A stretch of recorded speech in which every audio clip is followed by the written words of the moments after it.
you know who made it.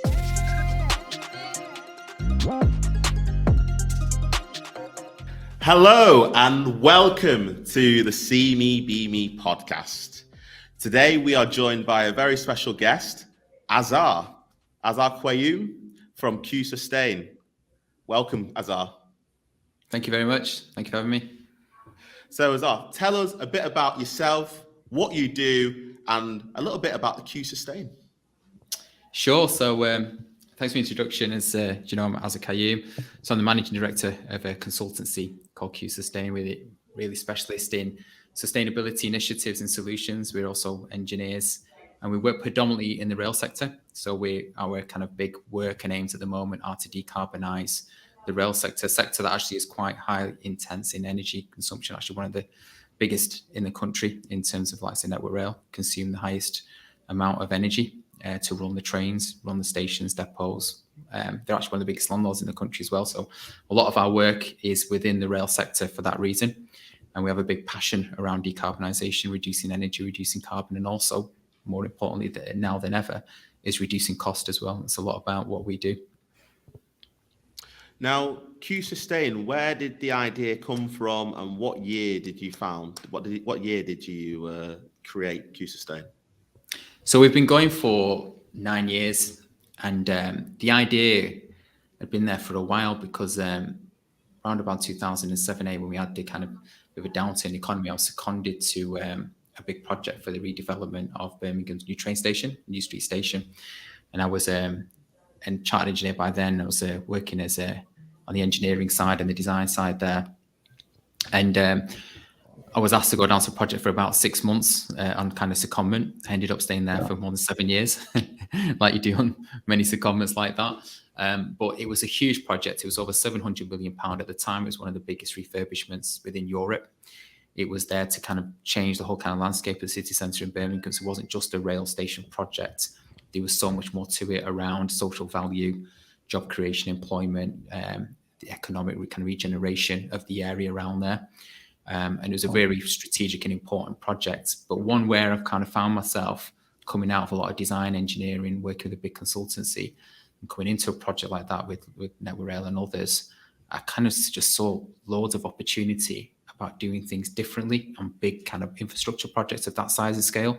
And one very important aspect of that was sustainability and leaving a legacy for a big sustainable project. And being quite early on in the project, the team was quite small. I was kind of had that opportunity, and I just put my hand up really and said, look, I think we need to think differently with this project. You know, what's going on with low carbon technology, what's going on with the innovation side. And to my surprise at the time, there wasn't that much there on paper. There were some ideas floating around, but there's more seriousness around some big kind of issues of how we keep the station operational, how we keep passengers flowing, how we keep the health and safety aspects of the things while the works are going on. One of the biggest challenges was keeping that station running while there's a massive redevelopment going on around it. And that made it quite kind of bitty and made a lot of stages for the works to flow through. And other things like, you know, looking at low carbon tech innovation. If you think about 2008-9, sustainability, climate action wasn't as hot a topic as it is today. And certainly the impacts of that wasn't really being felt as much then as you can see now around the world. But it was there, and it was something that I was quite passionate about at the time. I could see that things would only get worse if we didn't deal with that. And we were at a stage of a project where we were doubling the size of the energy demand going into the station because we were expanding the station 4 times the size it used to be, including like something like 38 new escalators, 20 odd new lifts. You know, so we're increasing the energy profile and demand for all the right reasons to create more compliant station, more friendly for, you know, disabled people, create that connectivity between different parts of the city, so opening it up a lot more and really providing a station fit for the future and a futuristic station that can deal with the increased demand on the railway, because railways are increasing more and more in terms of their demand. So it was all designed to do all the right things, but inherently we're increasing demand and energy. In doing so, we're increasing our carbon footprint and our carbon emissions. And as a design engineer at the time, I just thought it's not really comfortable with the way this is going. You know, we shouldn't just be saying, right, give me another 2 MVA from the grid and, you know, more 2,000 kilowatts, whatever we needed. megawatts. Sorry, so it just wasn't comfortable. And that's when I really started to ask and push the boundaries. And I was kind of, I'd say, by the right place at the right time on a project that size and scale with the right team and right people around us, who were there willing to listen. Respect to the people at the time in Network Rail and Mace as principal contractor, who's working with very closely, who then really give me that kind of platform to come up with these ideas, work with the designers who were at Kins, and push the boundaries. And really, that's what I was doing. I was just pushing the boundaries, seeing what we can do in terms of energy, carbon. Then that opened up to biodiversity, to waste, to rainwater harvesting, and reducing our demand on water for toilet flushing and things like that. And we ended up working through some really tough years of really hard graft, but coming up with a lot of solutions around what can be done. And in the end, there was a lot of first for a station of that kind. That was, proud to be a part of and proud to work with quite a hard-working, high-powered team to help deliver that. So it was really from there then that coming towards the end of that, I thought, can't just be going back into a normal role again. I really wanted to see where else I could apply a lot of this experiences that I'd come now and a lot of learning. And that's when really Q Sustain was born. It was just never looked back since, really. It was a tough one to kind of leave the role. There's a lot of risks around that, it was something I became really passionate about. I just wanted to see where this would take us. We started in Network Rail and others kind of give us work straight away. So I was very fortunate with that. And then just slowly been chipping away and growing our team and our offering. And now we're not just working with Lights Network Rail, work with a lot of the rail operators from Avanti to Northern, Westminster Trains, and others who are now working in the housing sector on low carbon homes and social housing, and line side developments. It's been a journey. It's been a journey, not an easy journey. But alongside of that, when we started Q Sustain year on year, there's been a lot more interest in decarbonisation, in climate action. So the narrative around that is really becoming, more apparent. It's more and more in the media, which is good, and it needs to be, because the situation is very serious. I read something quite recently, actually, it was on LinkedIn, it's like we're all on a plane, but a lot of us are sat in business class and first class. But if the plane goes down, we're all going down with it. And it doesn't matter what class you sat in, you're going to suffer the effects of a catastrophic failure or a crash. And that is pretty much where a lot of us are at the moment in our daily lives. We're all sat in business class, first class, and no one's really looking out and thinking, if there's an engine on fire or something's going on, and we're pretty much, a lot of us are just carrying on in our daily lives in quite a capitalist structure, and therefore, that step change needed to help avoid a catastrophic failure on climate action and a runaway climate change and the effects of that is becoming more and more apparent, more and more dangerous, really. And it's if we don't act now, it's going to be really bad for future generations. So a lot about what I wanted to achieve with Q Sustain was, right from the start, I always used to put a slide when I used to present to people of holding two balls. One's profit, which every business wants to make and be successful, but the other one was purpose. And I always wanted to do something that had a bigger purpose than just being an entrepreneur and just being successful. Because, today everyone measures your success on material success and, what you achieve. And then, people then start posting pictures with a nice fancy car and things like that. Say, look what we've achieved. Yeah. And sadly, the reality is that we need to be doing a lot more in terms of social value.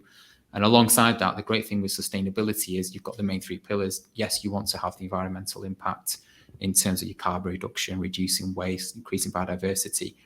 But there's the economic side to make sure there's a business case around everything that you do. And we're doing a lot of number crunching around a lot of these solutions we put together. But the social value side is one that often gets overlooked as a third pillar in sustainability. And that is a lot around diversity, inclusion, fuel poverty, training and development, apprenticeship schemes, empowering a lot of the younger generation. And therefore, with Q Sustain, there's a massive ethos around that. We guest lecturing at universities. We put a lot of our time into guest appearances around a lot of the lectures at unis and colleges now as well. And that's something that is really important to us, to get that message across, that you can have a career in sustainability related to environmental management. It could be commercial sustainability, it can be engineering sustainability, it can be economic, it can be loads of different areas you can do this in. But just really go out there and make a change. And really, that's a lot of the message we we apply in what we do. And that's why we have a young dynamic team as well to try and empower them and hit the ground running, really. So there's a lot of kind of areas and a lot of thought that went into creating Q Sustain, and there's still a long journey ahead to where I'd really like to be in terms of that vision. But we're slowly but surely making progress, which is good. That's really inspiring, Azhar. It sounds like it's been quite a journey for yourself and the team over the last, was it 9 years since you got started? Yeah. Last 9 years. Yeah. So I wanted to ask you, Azhar, just in terms of just your journey from the beginning of your organization to where you are now, what would you say are 3 unique skills that helped you to become successful? 3 unique skills. So I think one of them, a very important one, is actually your interpersonal skills. It's how you engage with your clients. Yeah. I think client engagement and that client interaction is very valuable. Thank God we're very fortunate. I've never marketed, never advertised, never done anything like that. Yeah. Because a lot of our work has been repeat work and it's been word of mouth. So all the new clients we've got has always been a referral. So it's always been a contact that we've had, a relationship that we've had. So I think the softer skills around interpersonal skills and communication skills, having that is absolutely key. And sometimes we look at other companies and they're quite rigid in their approach, and we always go above and beyond. So if we have a scope of works, say go and do an energy survey, come up with some numbers and stuff, we always look at other ways that we can help. If something like thermal imaging and building fabric wasn't in the scope, we'll add it in and just take our camera with us and we'll just do it. And we'll show them to the client and say, actually, did you know how much heat's being lost through that wall, or through that window, or through that air gap, and things like that. So that's one of them. Another one I'd say is hard work, really, because that's a core skill. You can't shy away from. I know you should definitely try and have that work-life balance, but for any entrepreneur starting up a business, there is sacrifice there. So hard work, and the third one probably being get ready to sacrifice is something you is the reality of it. As much as you want to try and avoid it, there are sacrifices to be made in terms of, well, you can't have that movie night that night because you're on a deadline. You have to cancel your meet up with your friends because you've got another deadline on. You've got to jump on a call, or you've got to get on a train to a certain place. So I think out of them, I'd say they're the kind of 3 core things that would make it things a success, really. And then just following on from that as well, it's just who would you say, let's say growing up when you were younger, who would you say was the most influential person in your life, and how did they impact you in terms of helping to build you are into who you are as a person and also in business in general? So that's quite an easy one for me, because I'd like to. You probably get answers if you ask that question to a lot of people, as people like myself would probably say, like some Muhammad Ali or something like that. Obviously that's slightly before my time. I'm not quite that old yet, but to me, my motivation, inspiration, and that role model was my father. He'd first generation from the Asian community, South Asian community, to come over to England, and I think a lot of our now second, third generation of immigrants in the UK underestimate the sacrifices that generation made. My father came from actually Kenya, so we moved from Pakistan to Kenya, grew up there, and he had a very kind of rural, very sustainable upbringing, really. Everything was organic. They used to tell us, nature was all around them, and they respected that and they worked with that and not against it. They didn't build up high walls and big concrete structures and get rid of gardens and things like that for driveways. It was a big motivation for me, because even from a young age, I remember my father talking about things like, having recycling bins for glass and for plastics and things like that before we kind of have different color bins. I remember as a kid him saying if we had that. And one particular story I remember is always something I actually put in some of our guest lectures is when I'm talking about innovation, not being scared of innovation, coming up with ideas. Is my father had a Datsun 120Y back in the day. Now, people know Datsuns and what's now modern day Nissans. And he kept it for at least 13 years. And I remember his big estate, red car. And growing up, we used to, that was our family car. And he used to pull up at the red lights, and times wasn't easy in them days. And money was always, was always a challenge. And he'd turn the car off at the red lights, and my mum would be arguing, saying, "Why are you doing that?" In this, because when it went green, he wouldn't always start up in time because it wasn't like electronic motors like you have today. So he'd wait for the lights to go green, start up. Obviously, there'd be a delay. Person behind always be doing the horn, saying, "Hurry up." And he used to say, "Wouldn't it be great if the engines had an automatic on-off when you pull up at the lights?" And now you see auto on-off start, which is now actually mandated on the vehicles to save about 10-15% of your fuel over a typical year. So, that is now is practice amongst vehicles. So I used to think, he had these ideas back then, going 30 years ago. And I'm sure if he had the platform, he would have been a great innovator. He would have been a great person if he was running Q Sustain. So sadly, he's got dementia now, but I can't have them kind of engagements and talk about them funny moments in the past. But he was a massive kind of motivation, because all I saw him do was work really hard to try and raise us, give us a good upbringing, give us an education. He was always, pushing us, saying, always do your best. I don't mind what you do, but always do your best, try your best, and be a good person in doing that, and help others, because he was always helping family, always helping friends wherever he could.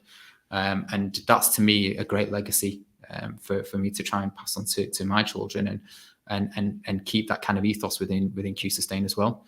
So he was a massive kind of motivation for me, still is today, despite the fact that he's struggling health-wise and everything. That's part of the sacrifice that he gave. But yeah, no, he's been a massive motivation. I'd say second to that, then I'd go back to Muhammad Ali. Actually, has been he was a great character for me. I always admire what he did, and he always put honesty and truth first before his career. His career suffered as a result. He lost years in prison, again trying to stand up for justice and truth for his people. And I think that's sadly something that's being lost today, because we all just try and conform, and we see injustices around the world. And sadly, we just, a lot of us are quite scared to speak about things like that now. But no, I'd say definitely Muhammad Ali was another one, closely followed by Nelson Mandela. So they're the kind of role models I aspire to. A lot of people, don't take that jump into entrepreneurship because of the risk of, oh, I might fail, I might get it wrong, I'm going to have to put my own money into this, and, I need to be able to pay the bills. What was it for you that allowed you to, take that risk and take that plunge and leave that, 8 till 6 job or whatever it is to go off and achieve your journey? Was it always that thing in the back of your mind that you wanted to retire your parents, and you wanted to, was it freedom? What was it that made you want to take that plunge into being an entrepreneur? So there's a couple of factors. I think one of the things I probably missed into a young age, I'm talking about sport and focus, was I still did have that probably bit of hunger in terms of entrepreneurship. And I remember when the likes of Joe Blogg's clothing came out, it was a person background, Asian community. We had kind of some family links to them, and I saw him come on TV and everything. And I thought to myself, his father was of my generation, my dad's generation, went through the same kind of difficulties and everything. And he started up a little clothing company, exploded into Joe Blogg's, became international. And we had some family members that kind of not quite to that scale, but also did very successful in business, and within clothing. And I thought to myself, it'd be great. And I remember I used to sketch certain logos of a brand of my own when I was young, thinking, I could do some sort of clothing here, and I could do something else or something. So I always had that thought around then. And then the other thing is when I was coming towards the end of the project, and I was really itching to start something Q Sustain, you always need that kind of mentor to give you that push. Now, I always had family support behind me, which was great in anything I did. And my parents were always praying for me and blessing, blessed them. They'd always support me in something like this.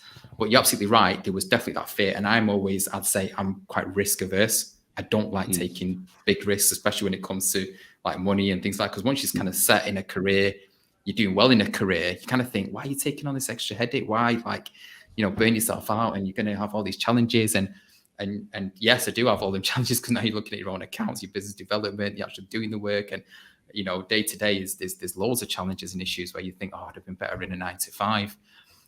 But at the time, I just saw a gap in the market And also there was a person who became quite close to me, who was working on the project with, it's called Rob. I'm sure he doesn't mind me mentioning this, but he was one of the key people at the time who also gave me that push, and said, he'd started up his own little kind of consultancy as well on a small scale. And he said, look, he goes, the stuff you're doing is the future. You are you are coming up with solutions and things. And I'm always self-critical of myself, never think I'm doing that well, doing good enough in something. And he gave me that push and kind of confidence, because I always thought that, it's a bit of confidence being lacked here to make that push. Because like I mean, it's always risk averse, I'm always self-critical. And I think I'll never do a proper job, won't be good enough, things like that. But, there's always that one person, I think, in people's journey that give you that kind of push. And that person did give me that push and said, you can do this. I've done it. This is how you do it and set it up. And this is how you go on company's house. And I didn't know anything like that. I'd never set up a company. I'd never run a company. I'd never been in that kind of stage. And I was kind of given a bit of a like mentorship in that sense by Rob as a close friend as well. We became close friends. And yeah, he gave me that push to say, set this up. The hardest thing then was to go to my employer and say, I'm leaving. To be honest, that was probably the hardest thing, because I was getting lined up for, fast track to certain things, and on a program for management and senior management. I think that was the hardest thing for me, because I had a good relationship with everyone in the team and my seniors and everything. But once I got past that hurdle, I'm actually still obviously working. I'm actually working still with the companies that employed me on consultancy basis on certain projects, which is great, because no bridges were burnt. Still in touch with them and everything, and seeing what we're doing, and to be honest, they respect it, and they're like, yep, this looks really good. So always get that feedback on LinkedIn and others, and always keep in touch with them. But yeah, I think as a character in them days, I was very much risk averse. I was like, this isn't me. But I just thought it's now or never. And I really thought that. I thought, if I don't do this now, I know that this is going to be an area, and other people said it as well, that it's only going to grow. We need that innovation. We need these kind of companies. We need these people to create this change that is needed to avoid a catastrophe. And that's exactly then I mentioned. And I thought, well, there's a purpose to this. Yeah, I want to be an entrepreneur. And your example there about, your vision about retiring your family and things like that. That was all part and parcel, but there was no guarantees. There was no guarantees that, you'd do well, you'd be successful. And when I did settle, you mentioned you go back 9-10 years. Again, sustainability wasn't as high on the agenda then. It was still a fight. It was still a kind of, do we really have to do this? And it was more your local authorities, your network rails, and your public kind of bodies that were pushing that agenda. But a lot of the private companies were still around bottom line profit. It's, if we've got surplus money, we'll spend it on sustainability, we'll spend it on this, we'll spend it on energy and carbon and things like that. Now it's kind of like, it's now CSI, ESRs. You see all these buzzwords now about corporate social responsibility and environmental social strategies and governance. Now it's like all these things that people want to do and want to invest in, and they can see the value in it. Back then, when we started, that wasn't the case. You were still kind of fighting against the grain there. So there was a lot of work to do to convince clients and people that this is what we do and you should be doing this. This is the right thing to do, and it will help you. And now the solutions that we'd worked on are definitely helping customers and clients today, because energy prices have gone so high as well. So it's helping them on the economic side, as well as their footing in terms of decarbonisation and the journey there under ESG. So yeah, it wasn't an easy decision. My next question, Azhar, I guess it's more of a personal question to yourself, but how do you want to be remembered in terms of like your legacy in business and where you want to get to in the future? How would you like people to remember you? As a disruptor, I would say, disruptor in the business and the sectors that we work in, and really setting a new bar is, if I'd like to kind of leave that kind of reputation legacy as, this is the company that did X, Y, and Z for us, and other companies have followed suit since. And as a small team, we are very fortunate to be involved in some quite high level, quite innovative kind of projects, first of its kind. We'll look at things like solar carports, PPAs, power purchase agreements, carbon neutral stations and depots and things like that. These are all quite first of its kind, where a lot of the big players are thinking, we need to be in that space. and there may well be in other client areas. But yeah, I think if it's to be remembered, be as a disruptor, as an innovator, really, And do you face for the right reason as well. do you face multiple barriers day to day, like a day-to-day job and whatnot? Oh gosh, yeah, definitely.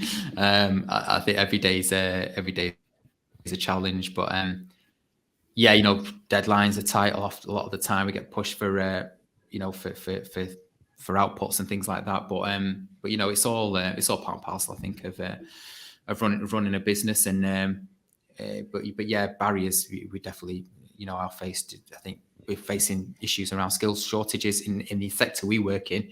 There's definitely shortage of skills there. So I'm taking fresh graduates on that are not experts in the field, but I train them up quite vigorously. I empower them, believe in them, because a lot of them coming out straight out of university with only some kind of summer experience or experiences as a year out or something like that. But I believe in them, and I think we don't do that enough. There's we seem to think age is this kind of barrier where, if you're in your 20s, you're too young to speak to a client, or you're too young to do X, Y, and Z. We get them in at the deep end, and a lot of the time we have to. And I think that's good, because I find it really valuable, and I find it really pleasing that I want to look at a graduate when he's first started and they've been quite really shy and timid, etc. And then you see them through like a year later of working with them, and all of a sudden they're doing presentations and they're client facing and they're coming up with ideas and solutions. You kind of sit back and you think, wow, like less than 12 months ago, you were really shy in a meeting, you won't say a word or something, and now looking, and that's really kind of rewarding to see that. But no, every day is a big challenge, I think, and it's for small businesses. Them challenges are really, are quite vivid. Trying to tender for projects, try and do bids while you're doing the work. Big companies have teams dedicated just to do the bid writing and do this and do that. We're doing everything at the same time. We're doing the work while we're tendering, while we're bidding, while we're looking at new projects, while we're finishing in our accounts and paying our taxes and things like that. Everything's just coming to you, bombarding you at once, day and night. So that isn't easy, and that is a big challenge to try and manage your time. There's just not enough time, is there? No, there isn't enough time in the day. And just for the viewers listening as well, that Q Sustain is actually based in the same premises as the Blair Project. And for everybody that's listened to Blair and I over the last couple of episodes, or have known us for quite a while, we are massive advocates for diversity and inclusion, especially in the sectors of engineering, digital, and tech. And you too, as a big advocate on D&I, and like you said, you are a disruptor. So, can you tell us what D&I means to you, and what is the rail sector? Is it diverse? The answer is no, and there's a lot of work to be done. So D&I, to me, as you probably know, we've had these conversations, is a massive part of what we believe in and the way we want to move the business forward. Want to give everyone an equal footing, an equal chance. When we've taken CVs, I always make sure it's a diverse pool of CVs here. I think a lot of corporates say they're diverse and they want to be diverse, but when you look at the actual figures, they're not. And I think there's a big realization where they're struggling to realize actually why. So I think there's sadly still a lot of challenges, particularly in the sectors we work in. And I've been quite open about this. And to be honest, the likes of chief execs within a lot of the rail companies and organizations admit a lot of this. So this isn't anything controversial, anything that I'm bringing up. But when you look at a train station, for example, and a big station, let's take Manchester Piccadilly that we all travel through, you will see quite a diverse pool of staff and people around you that quite represent the communities of Manchester. But when you start rising up the ranks into senior management of some of these organizations, that changes quite drastically in the top tier of management, so boardroom level, for example. And there needs to be more work around why that is. Is it institutional? Is it something, it's not right? And because it's not a case of skill sets and everything, because definitely skills are there across all communities. And, the right person needs to be in the right job. That's absolutely no question around that. But is everyone being given an equal footing? And I'm facing this in our own community, in our own kind of even family circles of youngsters and youth who actually feel that they won't probably go into business for the wrong, not for the wrong reasons, actually, because they feel actually if they went into careers, they won't be given an equal opportunity to progress into senior kind of levels. And I always question that and try and break that in conversation, say, actually, no, that's just your brain thinking that's the case. But when you think about it, what role models in big corporate organizations do people of ethnic and diverse backgrounds actually have? And when you look around, when they're looking around, there actually isn't that many. And we have to ask ourselves, why is that? You know, if you look at Greater Manchester alone, what we've got at least 20% of the communities from ethnic background. And when you look at big organizations, let's just take Greater Manchester, if you look on their board, you won't have 20% mix of diversity in there. You know, how many companies have got that at a senior level? So questions have to be asked, why is that still the case when we're trying to break down these barriers and everyone is trying to be diverse and inclusive? Nobody knows in Greater Manchester alone, businesses from SMEs, who what is a background of where contracts are being won and let. You know, that's not being tracked. No one's tracking that. So we don't even have the data to even assess the extent of this problem. But there is a big problem. And in the sector we're in, I think there's definitely challenges there. And there's barriers to be broken. And I think we're quite lucky because we've been very fortunate with a lot of our client base and people we're working with absolutely understand that. And they've been great advocates around diversity inclusion. They really love what we're doing around that space. So hats off to the people who are working in organisations like Network Rail and Avanti, you know, Northern Rail. These companies have been amazing. The way we speak to them, they love when we talk to them, and they see it ourselves because they see it themselves in terms of they look at our team and they know we're so diverse. You know, we've got staff, we've had people from the Lebanon, we've got background from India, we've had people from Ghana background, and ourselves with an Asian background, and you know we've got Anglo-Saxon, everyone. So there's a real good mix in our team, and I hope that continues. But then you have to yourself, why, if we can do it and we're doing okay, why is not everyone else really on that page? And we know from facts that there is a massive percentage of CVs that go out, and if people reviewing them CVs, if the name isn't consistent with what they're used to, it kind of goes to one side. And that is a fact. You know, there's been a lot of experiments around this and studies done around this. So barriers need to be broken. I think everyone needs to keep open mind, and all is that needs to happen is to keep a fair society and give everyone an equal chance, no matter what your name, background, gender, ethnicity, whatever. It's just having the right skills that this person has achieved and worked hard for to be given the right opportunity. And that is something that I'm really passionate about. I've faced prejudice myself in the workplace, so I know how it feels to feel deflated and you feel not part of society, even you're not part of the workplace. And it can really affect you. It can really deflate you. And you just think, you know, am I really going to get somewhere in this space or in this place? So there's still a lot of work to be done in some of these big, large organizations. I think there's a realization there's work to be done. But the worry is it's there on paper in policies and strategies, but is it really being implemented?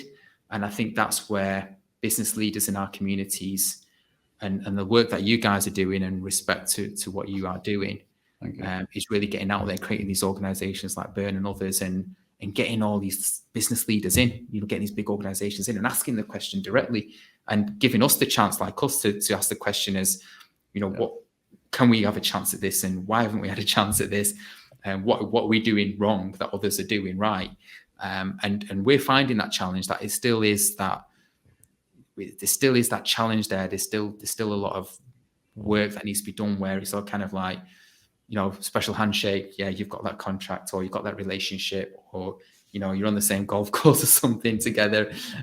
So yeah, that needs to change. All we need in society is fairness and equality, the right people for the right job, and everyone being given an equal chance, no matter what your background. But sadly, you can see yourself, I just mentioned Greater Manchester, the mix of how diverse our community is. That is clearly not represented. Now, if you go down to likes of London, the Midlands, you know, we've got a greater mix there of people, but look at the boardrooms there around big companies that are doing really well, really successful. And it just creates issues. It creates a lot of social issues. and it creates a lot of issues around inclusion. So things definitely need to change.